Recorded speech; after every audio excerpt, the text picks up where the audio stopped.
بسم اللہ الرحمن الرحیم۔ سوال: کیا آپ دعا کرتے کرتے تھک چکے ہیں؟ کیا رشتہ بار بار ٹوٹ جاتا ہے یا بنتا ہی نہیں؟ آخر اس کی وجہ کیا ہے اور اس کا سب سے طاقتور حل کیا ہے؟ جواب: بہت دفعہ رشتوں کا نہ بننا کوئی بدشگونی یا نحوست نہیں ہوتی، بلکہ یہ اللہ کی طرف سے نصیحت اور آزمائش ہوتی ہے۔ اللہ انسان کو روک کر کہتا ہے، جو چیز تم مانگ رہے ہو وہ تمہارے حق میں ابھی بہتر نہیں، صبر کرو، میں تمہیں اس سے بہتر دوں گا۔ رشتے کے لیے سب سے طاقتور وظیفہ ہے ربی انی لما انزلت الی من خیر فقیر۔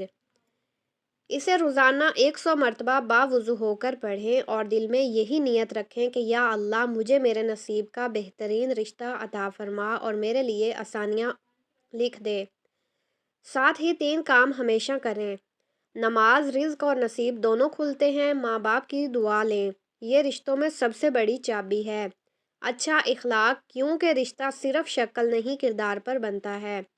آخر میں یاد رکھیں، جو رشتہ آپ کے نصیب میں ہے وہ آپ کو چھوڑ کر کہیں نہیں جا سکتا، اور جو نصیب میں نہیں وہ لاکھ کوشش کے باوجود بھی آپ کا نہیں ہوتا۔